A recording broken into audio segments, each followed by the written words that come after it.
దేవుని స్తోత్రం. కూడి వచ్చిన దేవుని పిల్లలందరికీ నా హృదయపూర్వక వందనములు.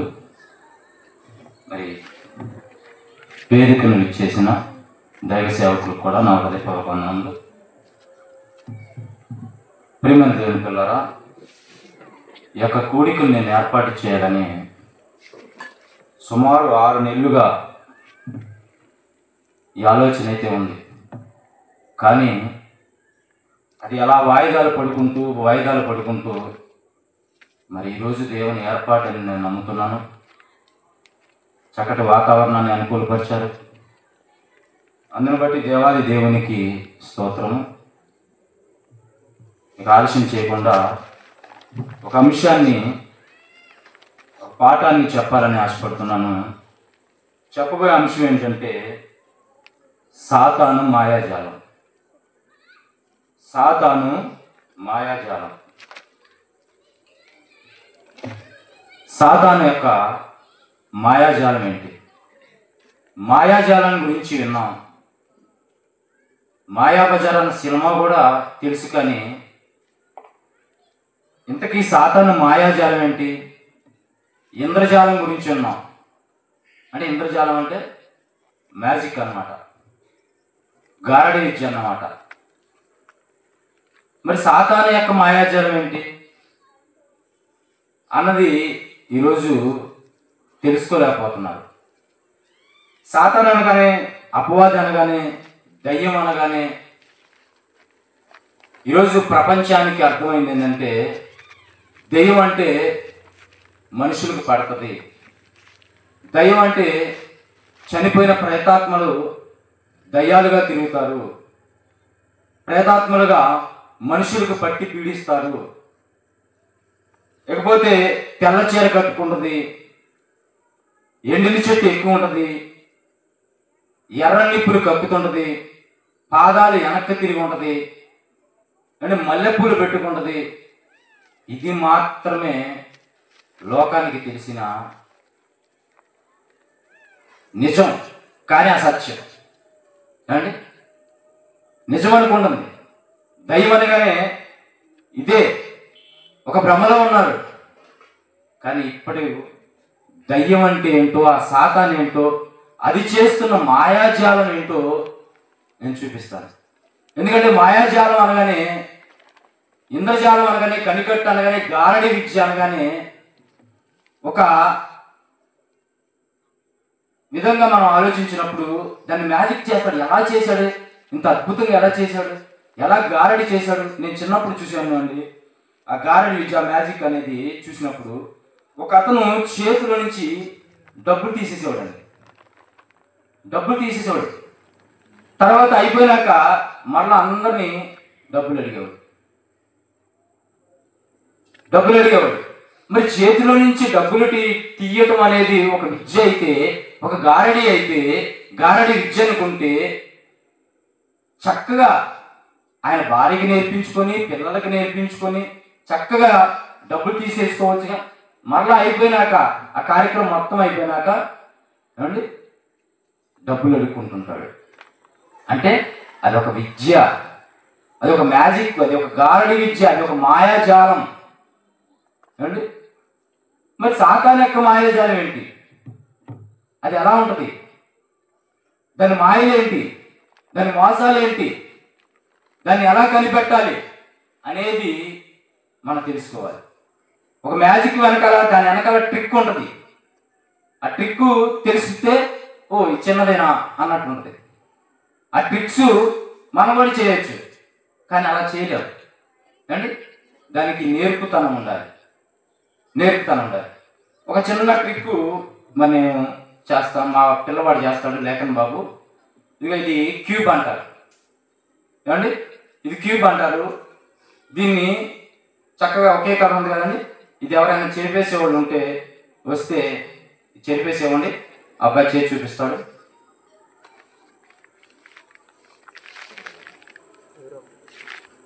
అంటే సాతాను ఇలా మాయ చేస్తుంది, మోసం చేస్తుంది. దయ్యం అంటే లోకం ఎలా ఆలోచిస్తుంది, కానీ సాతాను అంటే ఏంటి, ఏ విధంగా చేస్తుంది? ఏ విధంగా మోసపరుస్తుంది, అది ఎలాంటి రూపం ధరించింది తెలియట్లేదండి. నేటి ఆధునిక సమాజంలో టెక్నాలజీలో ఉన్న మనం తెలుసుకోలేకపోతున్నాం. కానీ సాతాను గాడు టెక్నాలజీని బాగా ఉపయోగించుకుంటున్నాడండి.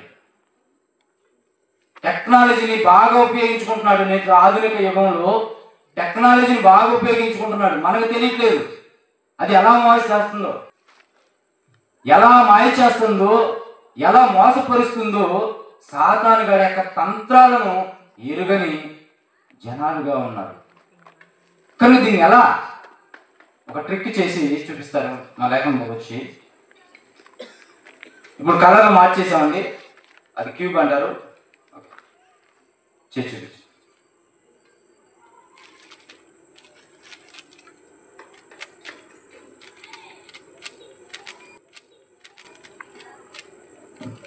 అంటే దాని మాయను తెలుసుకోలేకపోతున్నారు. అంటే అది చేసి ఆ ట్రిక్కు, అవి చేసే మాయ, మోసం పసిగట్టలేకపోతున్నారు. తెలుసుకోవాలన్న ఆశ లేదు. ఎవరో చెప్పేశారు దైవం అంటే, ఏదో సినిమాలు, కథలు, ఏమండి సీరియళ్ళు వీటిలో చూపించేశారు దైవం అంటే. ఓహో దయ్యం అంటే ఇది, దైవం అంటే ఇది అని చెప్పేసి ఇది అనుకున్నారు. కానీ దయ్యం అంటే ఏదో చెప్పాలి, సాతాన్ అంటే ఏదో చెప్పాలి, అపవాది అంటే ఏదో చెప్పాలి. దాని అనేక పేర్లు ఉన్నాయి కనుక అది ఎలా మోసం చేస్తుందో చెప్పాలి. కనుక ఇది ఇలా చెప్పకపోవడం వలన దయ్యం అనగానే సమాజం ఇలా అనుకుంటుంది. ఒకసారి మనం బైబిల్ గ్రంథం లేఖ నుంచి తెచ్చి చూద్దాం. యెషయా గ్రంథము 28వ అధ్యాయము 13వ వచనం.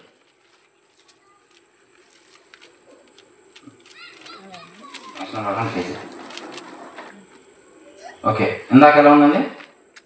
అలాంటి కళలు వచ్చేసాయి కదా. అంటే చెరిపేస్తుంది, చెరిపేసిన కళని మరలా ఆ రూట్లో తీసుకురావాలి. అలాగే సాతాను కూడా ఈ లోకాన్ని ఎలా చెరిపేసిందో, ఎలా మాయ చేసిందో, ఎలా మోసం చేసిందో మన బైబిల్ గ్రంథం నుంచి ఆలోచిద్దాం. ముందుగా యెషయా గ్రంథం 28వ అధ్యాయము 13వ వచనం. 28వ అధ్యాయం 13వ వచనం. ఆజ్ఞ వెంబడి ఆజ్ఞ, సూత్రము వెంబడి సూత్రము, కొంత అచ్చట కొంత ఇచ్చట యెహోవా వాక్యం మీకు వచ్చింది. అంటే కొంత అచ్చట కొంత ఇచ్చట యెహోవా వాక్యము మనకు వస్తుంది. అంటే లేఖనంలో రాయబడిన మాటలు పరిశోధించక, పరిశీలన చేయక, ఎవరు మనసుకు, ఎవరు ఊహకు వచ్చింది వాళ్ళు చెప్పేసుకొని క్రైస్తవ్యం అనేది 3000 శాఖలుగా ముక్కలైపోయింది. కనుక ఇలాంటి తరుణంలో మరి సత్యవాక్యాన్ని చెప్పేది ఎవరు? బైబిల్లో ఉన్న మహాజ్ఞానాన్ని చెప్పేది ఎవరు? మరి జయశాలి పిడి చంద్ర గారు ఈ సత్యవాక్యాన్ని, బైబిల్లో ఉన్న మహాజ్ఞానాన్ని, మహావిజ్ఞానపు గనిని తవ్వి ఈ మహాజ్ఞానాన్ని బయటకు తీసుకొచ్చాడు. ఇప్పుడు సాతాను గురించి పూర్తిగా మనకి విపులపరిచాడు.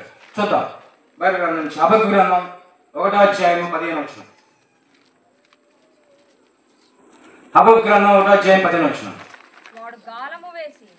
ఎవరు వాడు? సాతాను, అపవాది, ఘట సర్పం. వాడి గాలం వేసి మానవులందరినీ గుచ్చి లాగేశాడు, గుర్రొగ్గి చిక్కించుకొనిచున్నాడు. అంటే వాడు సాతాను, అపవాది, దయ్యం తన వలలో చిక్కించుకుంటున్నాడంట, వల వేశాడంట. ఏంటి వల? ఏమండి ఏంటి వల? మనం చేపలు పట్టుకునే వాళ్ళు తెలుసు ఏమండి, కానీ ఇంటర్నెట్ అనే వల తెలియదు. తెలుసు కానీ ఆ సాతాను గాడు ఎలా నెట్టు వల ఎలా వాడుతున్నాడో, ఎలా ఉపయోగించుకుంటున్నాడో మనకి తెలియకపోవడం వలన దాని మాయలో ఉన్నాం, దాని మోసంలో ఉన్నాం ఏమండి. కనుక అపవాదిని గురించి కొన్ని మాటలు చూసిన తర్వాత అది చేసే మాయాజాలం ఏంటో కొన్ని వీడియో క్లిప్పింగ్ చూపిస్తాను. ప్రకటన గ్రంథం 12వ అధ్యాయం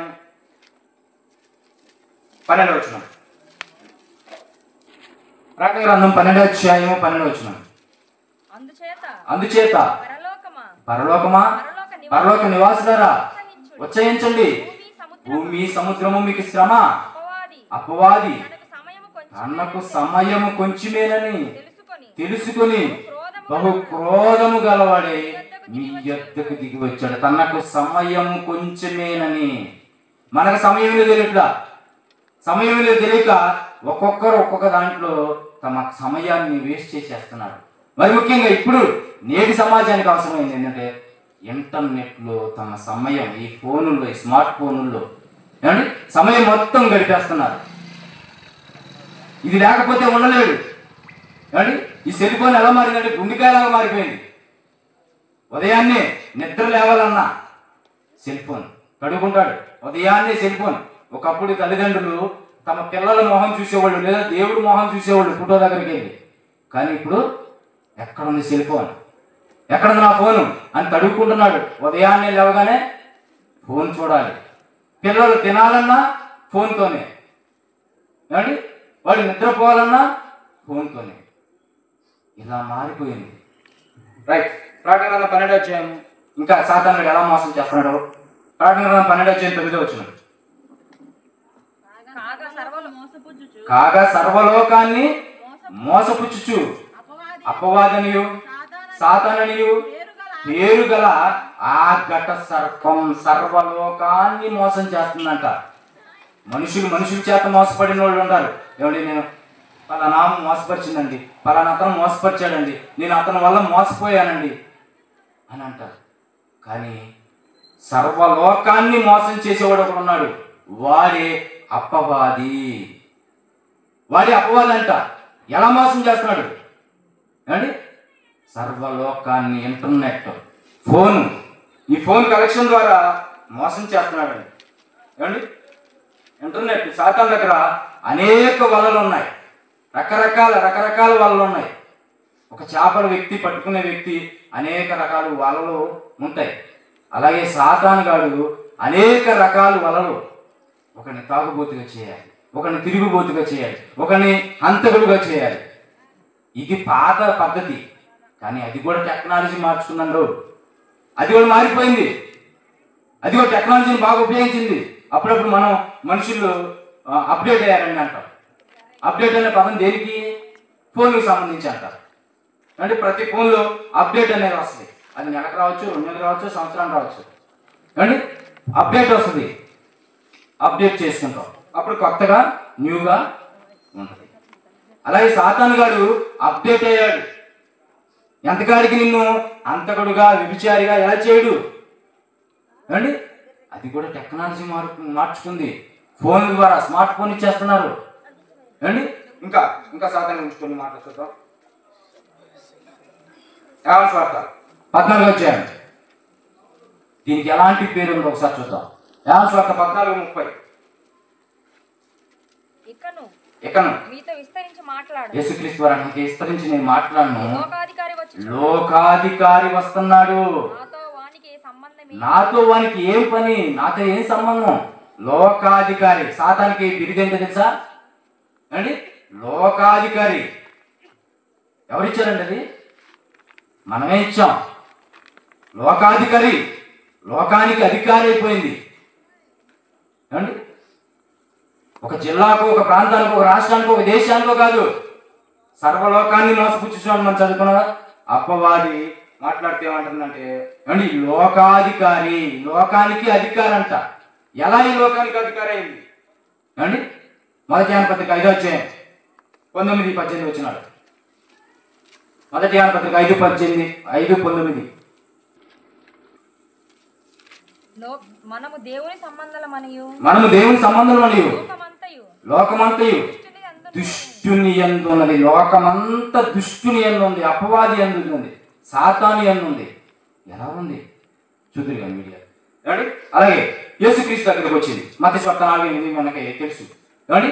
యేసుక్రీస్తు దగ్గరకు వచ్చింది. ఈ లోక రాజ్యములన్నిటినీ వాటి మహిమ అంతా ఆయనకి చూపి, ఇదంతా నాకు అప్పగింపబడింది, నువ్వు నాకు నమస్కరించు, నాకు మొక్కు, నీకు ఇచ్చేస్తా అంటే యేసుక్రీస్తు వారి దగ్గరికే వచ్చి అంటుందంటే ఏమండి లోకాధికారి, ఆయన సర్వాధికారి. ఇది లోకాధికారి, ఆయన సర్వాధికారి, ముల్లోకాల చక్రవర్తి, ముల్లోక మహాయోధుడు అన్నమాట ఆయన యేసుక్రీస్తు వారు. కలిగి ఉన్నది ఆయన లేకుండా కలగలేదు. అలాంటి యేసు దగ్గరకు వచ్చి చిన్న లోకాన్ని అధికారి నువ్వు చూపించేస్తావా? ఆయనకేం తెలియనట్టు. ఏమండి చూసారా, లోకాధికారిగా ఉందంట.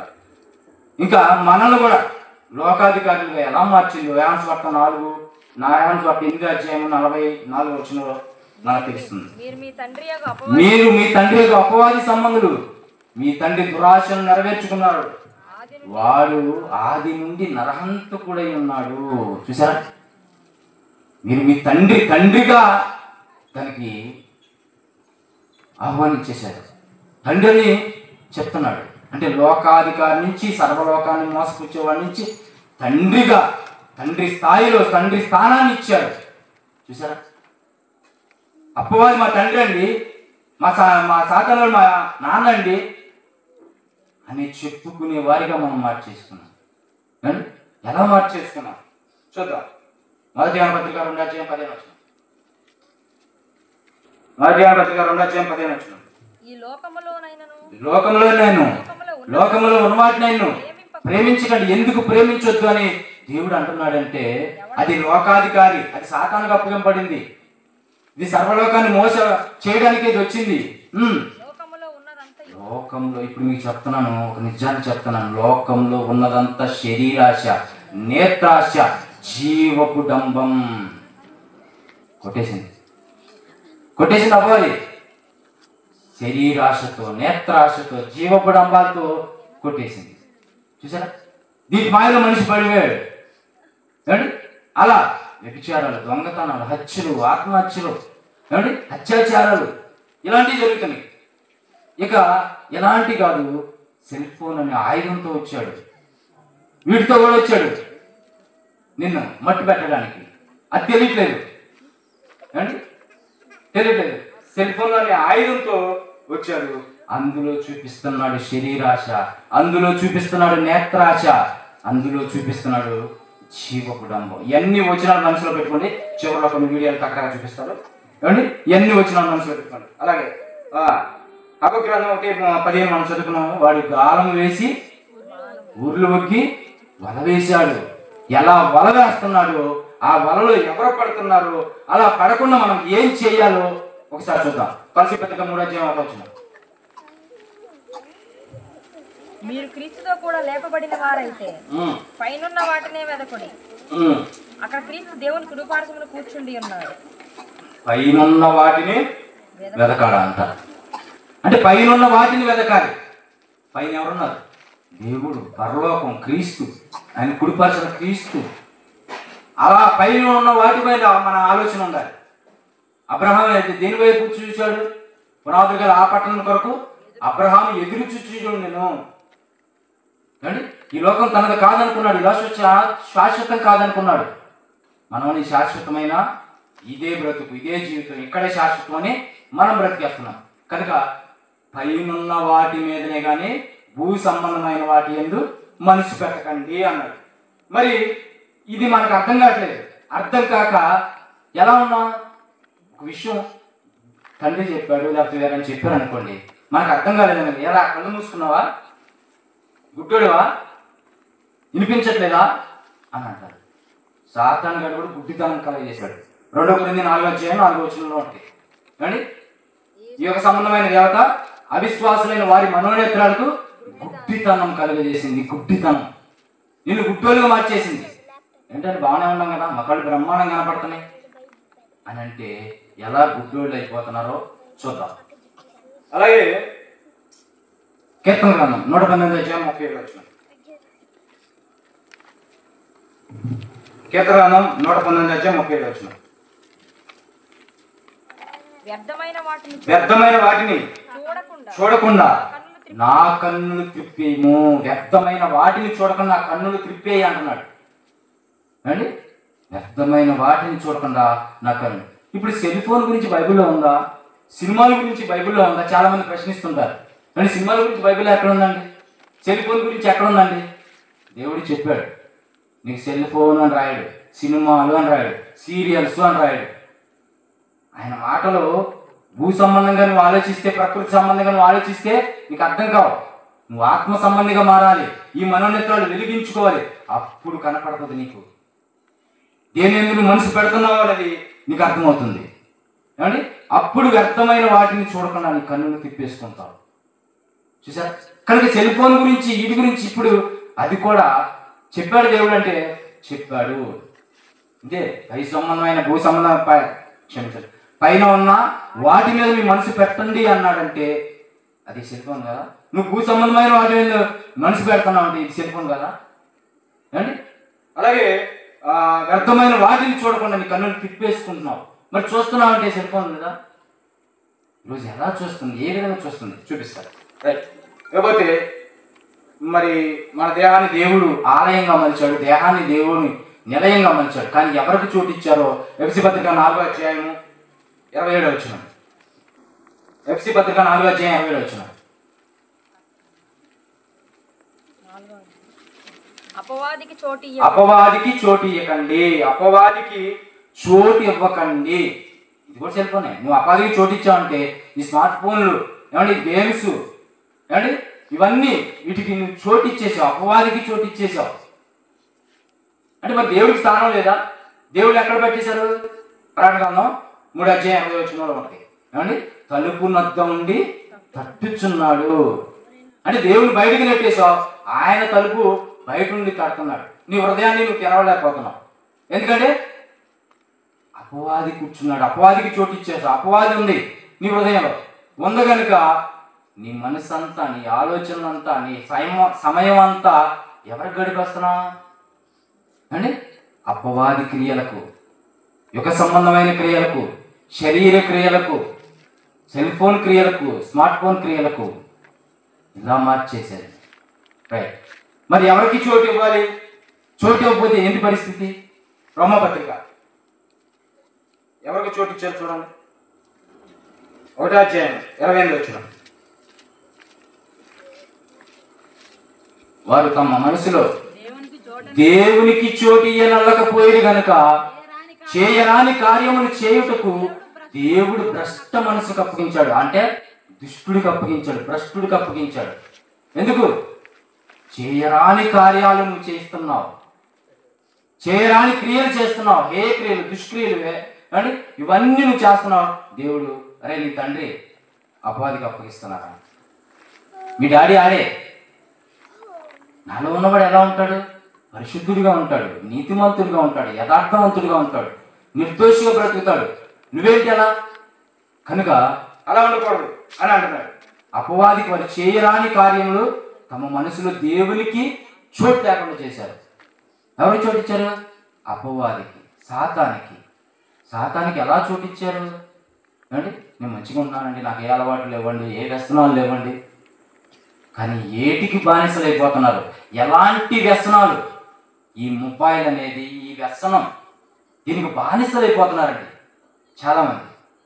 రైట్. ఇంకా 2 మాటలు చూసుకొని మనం ఊహించుకున్నాం. కొన్ని క్లిప్పులు చూసిన తర్వాత రోమపత్రిక 6వ అధ్యాయం 12వ వచనం. కాబట్టి శరీర దురాశలకు లోబడినట్లుగా చావునికి లోనైన మీ శరీరం నుండి మీ పాపాన్ని ఏలనీయకండి. మీ అవయములను దుర్నీతి సాధనములుగా పాపమునకు అప్పగించకండి. అయితే దేనికి అప్పగించాలో చెప్తున్నాడు. అయితే మృతుల్లో నుండి సజీవులం అనుకొని మిమ్మల్ని మీరే దేవునికి అప్పగించుకోండి. ఆయన దేవునికి అప్పగించుకోండి. దేవునికి అప్పగించుకోండి అంటే ఎవరికి అప్పగించేశారు? ఏమండి? దుర్నీతి సాధనాలుగా అపవాదికి అప్పగించేశాడు. ఏమండి? ఈ అవయవాలతో పాపం చేసేవాడిగా, వ్యభిచారం, దొంగతనం, హత్యలు, దారుణాలు ఇవన్నీ చేసేవాడిగా ఉన్నాడు. అంతేకాకుండా ఈ అవయవాలను ఏమండి ఈ సెల్ ఫోన్, ఈ స్మార్ట్ ఫోన్ ద్వారా తన ఆరోగ్యాన్ని పాడు చేసుకుంటున్నాడు. అండి పిల్లలు చూపించిన ఆయన పిల్లలనే ఈరోజు ఎంతో సెల్ ఫోన్ అనేది చాలా అనారోగ్యకరం, ఏమంటే అది ఆరోగ్యానికి మంచిది కాదు అని చెబుతున్న ఎంతోమంది నిపుణులు, అంటే సైకాలజిస్టులు చెప్తున్నా వినట్లేదండి. అంటే ఎలా ఫోన్లకి బానిసలు అయిపోతున్నారో, ఎలా ఫోన్లకి కరెక్ట్ అయిపోతున్నారో ఏమండి ఈ పిల్లలు, మరి ముఖ్యంగా పిల్లలు. ఎందుకంటే వాడు అన్నం తినాలన్నా ఆ ఫోన్ ఉండాలి అండి. ఫోన్తోనే, ఫోన్లో మరి భయంకరమైన ఇవన్నీ చూడకూడని దృశ్యాలు చూస్తూ మళ్ళీ మళ్ళీ చూడని చూపిస్తూ ఇలా ఫోన్కి బానిసలైపోతున్నారు. రైట్. ఇకపోతే ఎఫ్సి పత్రిక 5:15 మనం చూడగలిగితే, ఎఫ్సి పత్రిక 5:15 సమయమును పోనీక సద్వినియోగం చేసుకో అన్నాడు. అంటే సమయాన్ని పోనీయద్దు. అంటే సమయం దేంట్లో గడుపుతున్నావు? ఈ సెల్ ఫోన్లో, సాతాను మాయలో. నీకు ఆ మాయాజాలను తెలుసుకోలేకపోతున్నావు, దాని తంత్రాలు ఎరగలేకపోతున్నావు. చివరిగా ఎఫ్సి పత్రిక 6:11 చూసుకొని మనం కొన్ని క్లిప్పులు చూసి ముగిద్దాం. మీరు అపవాది తంత్రములను ఎదిరించుటకు శక్తిమంతులగినట్లు దేవుడిచ్చు సర్వాంగ కవచమును ధరించుకోండి. ఇప్పుడు అపవాది తంత్రాలను, సాతాను తంత్రాలను, దాని మాయను, ఆ మాయలో చేసే మోసాన్ని మనం పసిగట్టాలి అండి. పసిగడుతున్నారా? లేదండి. నిజంగా చెప్తున్నాను, చాలామంది ఈ సెల్ ఫోన్కి బానిసలైపోతున్నారు అండి. ఈ స్మార్ట్ ఫోన్లు బానిసలైపోతున్నారు. ఒకప్పుడు టీవీల ముందు ఉండేవాడు, కానీ ఆ టీవీ కలెక్షన్ నుంచి మనం కూడా చెప్తున్నాం, మనం కూడా మన పిల్లల్ని ఒకప్పుడు టీవీ కలెక్షన్ నుంచి దూరం చేయగలిగాం, కానీ ఏంటి స్మార్ట్ ఫోన్ నుంచి దూరం చేయలేకపోతున్నాం. ఎందుకంటే ఇది నెట్టేశాడు, వలేశాడు, పడిపోతున్నారు అందరూ. ఇది ఒక టైంపాస్ కార్యక్రమం అయిపోయింది అండి. కనుక ప్రతి వాడు దీంట్లో పడిపోతున్నాడు. ఆరోగ్యానికే కాదు, ఆత్మీయతకు కూడా ఈ సెల్ ఫోన్ దెబ్బతీస్తుంది అండి. కళ్ళు ఎఫెక్ట్ వస్తున్నాయి అంటున్నారు, అవయవాలు పాడైపోతున్నాయి అంటున్నారు, దాంట్లో సమయం ఎక్కువ గడపడం వల్ల మానసికంగా, శారీరకంగా కృంగిపోతున్నారు అంటున్నారు. అంతేకాకుండా ఆత్మీయంగా కూడా దెబ్బతింటున్నాడని ఎవరు చెప్తాడు? అది క్రైస్తవుడే చెప్పాలి, అది బైబిల్ తెలిసిన వాడే చెప్పాలి. ఆత్మీయంగా కూడా మనం దెబ్బతినిపోతున్నాం, ఎలా దెబ్బతింటున్నామో, ఎలా ఇంటివి చూద్దాం ఏమండి. ఈరోజు సెల్ ఫోన్లో లైక్లు, ప్రతివాడు ఒక ఛానల్ పెట్టుకోవడం ఏమండి, ఛానల్ పెట్టుకోవడం, లైకులు అంటాం, కామెంట్లు అంటాం, షేర్లు అంటాం ఏమండి, షేర్లు అంటాం. పక్కన నెక్స్ట్ షేర్లు అంటాం, కామెంట్లు అంటాం. ప్రతి వాడు ఒక ఛానల్ పెట్టుకుంటున్నాడు. ఆ ఛానల్కి మరి నాకు ఇదిగో సబ్స్క్రైబ్ చేయండి, ఫాలో చేయండి ఏమండి, ఇదిగో నేను రీల్స్ చేస్తున్నాను, నన్ను ఫాలో అవ్వండి అని చెప్పేసి ప్రతి వాడు ఇలా చేస్తున్నారు. అయితే ఎంత ఆ పిచ్చి, ఆ మానసికం ఎలా అయిపోయిందో కొన్ని క్లిప్పులు నేను చూపిస్తాను, చూడండి. మొట్టమొదటిగా ఏమో మిరగాయలు తినేవాడు, వాడు ఒక ఛానల్ పెట్టుకొని ఆ ఛానల్ మొత్తం నేను అయ్యానండి. కొంచెం లైట్ వేసి వండుతాను.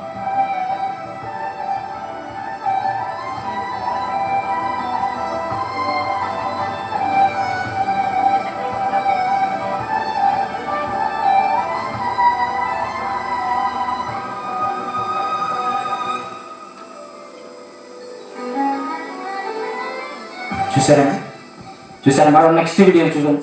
ఒకడు రాడ్డుతో వాడో ఛానల్ పెట్టుకొని ఈ లైకుల కోసం, ఈ కామెంట్ల కోసం, ఈ రీల్స్ చేయటం, యూట్యూబ్లో డబ్బులు వస్తాయి అని చెప్పేసి చూడండి ఎంత బలంగా ఏమిటి అతని మీద చూడండి.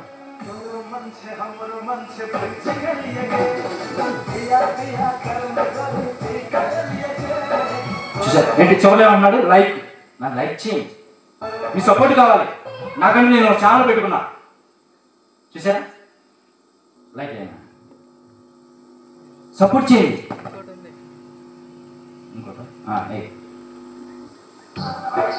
చూడండి మరొకటి చూడండి ఏమంటే బుడదలో ఏమంటే వాడికంటే ఒక కుటుంబం ఉంది, తల్లిదండ్రులు ఉన్నారు, బిడ్డలు ఉన్నారు, నీకు భార్య ఉంది అంటే వారి కోసం నువ్వు ఏమైపోతావు? ఒక్కసారి ఆలోచన కదా. చస్తే ఏంటి నీ పరిస్థితి? చస్తే ఏంటి? చూసారు అంటే మాకు లైకులు కావాలి, మాకు షేర్లు కావాలి, మాకు ఫాలోవర్స్ కావాలి, మేము రీల్స్ చేస్తాం, మీరు భరించండి, చూడండి, మాకు లైక్లు కొట్టండి. చూసారా? ఇదే చూసారా? ఇలా మరొక రీల్స్. నెక్స్ట్ మరొకటి చూడండి, కొంచెం లైట్గా చూడండి. ఏమన్నా ఏరోప్లేన్ ప్రమాదంలో కారిపోవాలండి. అంటే చీరకు అంటించుకొని నిప్పు అంటించుకొని రీల్స్ చేస్తుంది. రైట్. అంటే లైక్లు, నీకు షేర్లు, కామెంట్లు ఇవి నీకు కావాలి. ఏమండి? ప్రతి వాడు, చిన్నపిల్లడు మొదలుకొని పెద్దవాడు వరకు ప్రతి వాళ్ళు కామెంట్లు, లైక్లు, షేర్లు. ఏమండి? ఇంతటితో ఆగిపోలేదండి. ఇంతటితో ఆగుతున్నారా? లేదండి. ఇంకా సమాజం ఎలా మారిపోతుందో, ఏ విధంగా మారిపోతుందో మనం చూస్తే, ఒకప్పుడు చిన్నపిల్లలు బయటికి తిరిగారంటే చెడిపోయాడండి. ఫలానా సామాసం పట్టి చెడిపోయారండి అనేవాడు. కానీ ఇప్పుడు ఇంట్లో కూర్చున్నా కూడా చెడిపోతున్నాడు. అక్కడికి వెళ్తే 4 అలవాట్లు నేర్చుకుంటాడు, 10 అలవాట్లు నేర్చుకుంటాడు. ఇక్కడ ప్రపంచాన్ని చూస్తాడు, ప్రపంచాన్ని మొత్తం చూస్తాడు, మొత్తం ఆటోమేటిక్గా అన్నీ తెలిసిపోతుంది. చూసారా? కనుక ఇలా ఉంది. ఇక ఛార్జింగ్ దిగిపోతుంది, నెట్ అయిపోతుందంటే ఇతను గుండె ఆగినంత పని అయిపోతుంది. అంటే నెట్ అయిపోతుంది, ఛార్జింగ్ అయిపోతుంది, అయ్యో ఎలా అండి? చూసారా? ఎలా ఇప్పటి వరకు చూసారా? ఇక అమ్మమ్మలు చూద్దాం. అమ్మమ్మలు కూడా ఎలా రీల్స్, వాళ్ళు ఛానల్ పెట్టుకొని వాళ్ళు కూడా ఎలా రీల్స్ చేస్తున్నారో.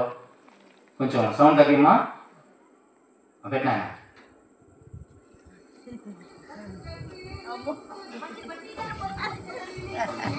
కొంచెం.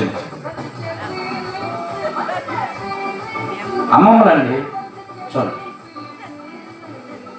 చూడు ఆ వయసే అంత, ఆమె వేసే పాట ఏంటి? రైట్.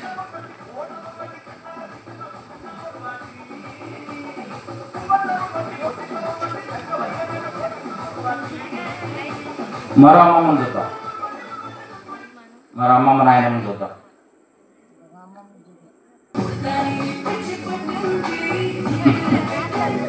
చూడండి,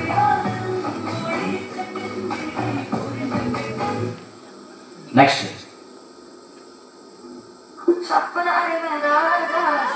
చూసారా? ఆ అమ్మమ్మే, ఇందాక వచ్చిన అమ్మ. చూసారా?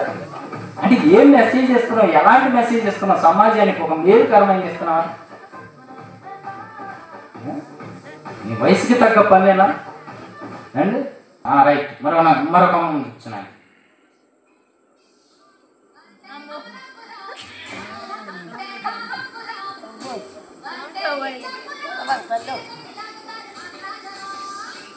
పెట్టలేదు ఇప్పుడు అలా నేర్చుకుంటాను నీ వయసులో. రైట్.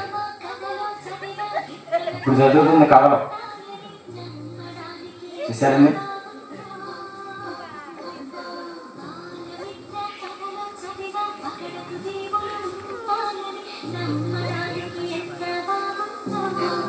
బాగుంటుంది. నరకంలో బట్టి ఇంకా బాగుంటుంది. రైట్. చూసారా? అంటే చిన్న పిల్లవాడు మొదలుకొని ప్రతి వాళ్ళు, స్త్రీ అని లేదు, పురుషులు అని లేదు, ప్రతి వాడు కొన్ని రీల్స్ చూపించు మాకు. రైట్. ఇలా ఉన్నారు. మరి అస్సలైన అమ్మమ్మని మీరు చూద్దారు, ఎలా ఉంటుంది ఆ అమ్మమ్మ అండి? ఈ అమ్మమ్మ మాట కానీ, ఒకవేళ గవర్నమెంట్ ఆటోన్ పెట్టి నువ్వు ఆదివారం నాడు ఇక్కడికి వస్తేనే నీకు పెన్షన్ ఇస్తా అంటే నువ్వు చెట్టు మానేస్తారా? పెన్షన్ మానేస్తారా? సాతాను మాయాజాలం కనుక 4,000 నెలకి ఒక్క పూట మానేసి ఇటు వెళ్ళండి, పెన్షన్కి వెళ్ళండి. మాయ కనుక్కుంది, నేను మోసం కనుక్కుంది అమ్మమ్మ.